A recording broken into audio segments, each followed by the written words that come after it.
అందరికీ నమస్తే. రైతులను మళ్ళా ఊరేగింపు స్టార్ట్ అయింది. మీకు డిసెంబర్ కల్లా రైతు భరోసా వస్తది. డిసెంబర్ కల్లా రుణమాఫీ అవుతది. But conditions apply. Tummala Nageswara Rao అదే కదా మాట్లాడుతున్నది. మంత్రి తుమ్మల నాగేశ్వరరావు గారు ఏమంటున్నారు?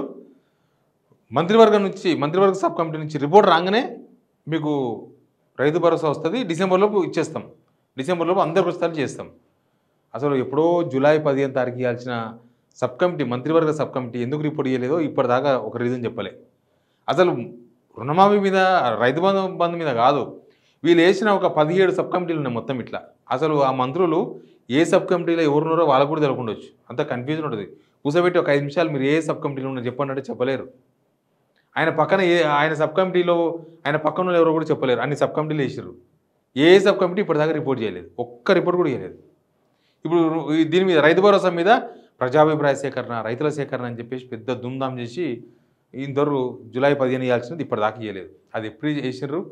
ఎప్పుడో వేసారు. రైతు భరోసాకు సంబంధించింది ఈ సబ్ కమిటీ ఎప్పుడు వేసారు అంటే జూన్ స్టార్టింగ్లో వేసారు.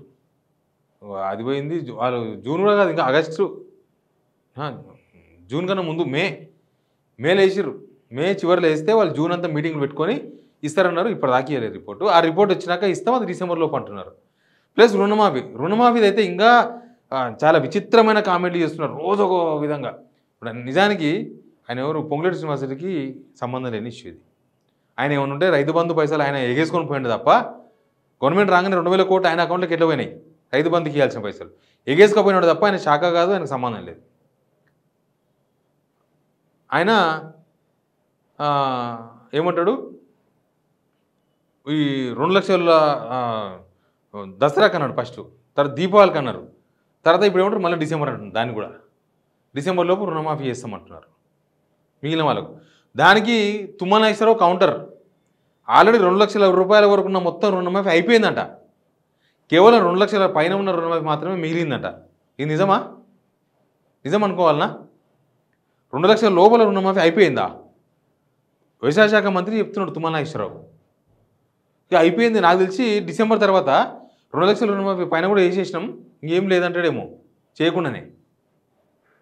ఇట్లా డిసెంబర్కు ఎందుకు డెడ్ లైన్ పెట్టుకున్నారు వీళ్ళంటే, నాకు తెలిసి ఆ మహారాష్ట్ర ఎలక్షన్స్ అవి ఉన్నాయి కదా, అవి మన కింద మీద అయితే మళ్ళీ ఏమన్నా పరిచయం చేయగలరని చెప్పేసి చెప్తున్నారేమో అనిపిస్తుంది నాకు. లేకపోతే ఏడాది పాలన అయిపోతుంది, ఏడాది పాలన అని చెప్పేసి లొల్లి పెడతారేమో. ఇప్పుడు దశాబ్ది వీళ్ళేదో పెడతారు కదా ఉత్సవాలు, ఏడాది సంబరాలు చేద్దాం అనుకుంటున్నారు. ఈ ఏడాది సంబరాల్లో రైతులంతా కూడా రైతులే వచ్చేది. ఆడ ఈడ ఊర్లో పోతే ఎవరు వస్తారు? రైతులు ఇబ్బంది పెడతారేమో, మళ్ళీ గిర్నాలు చేస్తారేమో. ఆ భయంతోన, రైతుల భయంతోన బహుశా వీళ్ళు డిసెంబర్ అంటున్నారేమో. ఎందుకంటే పరిస్థితులు అలా కనిపిస్తలేవు. వీళ్ళు ఒకవేళ రైతు భరోసా చేస్తే, రైతు భరోసా చేయాలనుకుంటే వీళ్ళు ఇప్పటిదాకా గైడ్లైన్సే లేవు. రిపోర్ట్ ఇచ్చిన తర్వాత గైడ్లైన్స్ ఇప్పటిదాకా లేవు. వీళ్ళు గైడ్లైన్స్ను అసెంబ్లీలో చర్చిస్తామన్నారు. ఎన్ని మాటలు చెప్పారు? అసెంబ్లీలో ఎన్ని పెట్టినాయి? అసెంబ్లీలో అసలు చర్చించారా? అసెంబ్లీలో చర్చించలేదు. ఇక మళ్ళీ వీళ్ళు ఇస్తే మళ్ళీ అసెంబ్లీ పెట్టి అసెంబ్లీలో చర్చించినాక ఇస్తామంటారు. ఇస్తారో తెలియదు, అసెంబ్లీ ఎప్పుడో తెలియదు. అది డిసెంబర్లో అవుతుందో కాదో అసలే తెలియదు. డిసెంబర్లో ఏంటి అసెంబ్లీ ఉందా? డిసెంబర్లో అసెంబ్లీ లేదు. నవంబర్ అయిపోతుంది, 15 దాటిని మనం. ఇక ఇంకెక్కడ డిసెంబర్లో? జస్ట్ మహారాష్ట్ర ఎలక్షన్స్ కోసం, ప్లస్ ఇక్కడ ఏడాది పాలన అవుతుంది డిసెంబర్ 7కు. ఇవన్నీ డిసెంబర్ 7 దాకా ఉత్సవాలు చేస్తున్నారు కదా వీళ్ళు. ఈ సంబరాలు, ఉత్సవాలు ఈ మధ్యలో పరిచయం అయితే మేము మన ఉద్దేశంతో బహుశా ఈ రైతులను ఊరిస్తున్నట్టుగా అనిపిస్తుంది. ఊరిస్తున్నారు. అందుకే క్లారిటీగా ఒక్క క్లారిటీగా మాట్లాడతలేరు. పొంగులేటి ఒకలాగా మాట్లాడతాడు, తుమ్మలు ఒకలాగా మాట్లాడతాడు, రేవంత్ రెడ్డి అసలు మాట్లాడతలేడు. ఈ మధ్య రుణమాఫీ గురించి మాట్లాడతలేడు, రైతు భరోసా గురించి మాట్లాడతలేడు. ఎన్ని క్యాబినెట్లు పెట్టినరు? ఒక్క క్యాబినెట్లో రైతు భరోసా ఎట్టిద్దామని మాట్లాడుకున్నారా? రుణమాఫీ మిగిలిన వాళ్ళకి ఎట్టిద్దామని మాట్లాడినరా? అది మాట్లాడలే, ఇది మాట్లాడలే, ఏది మాట్లాడలేదు. చెప్పిర్రు, ఊరిస్తున్నారు.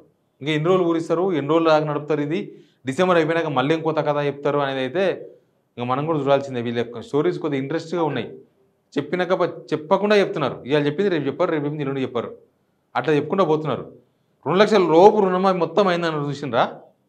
అది చాలామంది రైతులను ఇబ్బంది పెట్టే కామెంట్. అది 2 లక్షల లోపు రుణమాఫీ కాలేదు. చాలామంది 30% చేసారు. చాలామంది రుణమాఫీ కావాలి, డబ్బులు లేవు, అప్పులు ఉట్టవు. మరి ఎట్లా చేస్తారో తెలియదు. కేవలం పబ్బం గడుపుకుంటే మాట్లాడుతున్నారేమో అనిపిస్తుంది. చూద్దాం ఏం జరుగుతుందో. Please subscribe signal TV.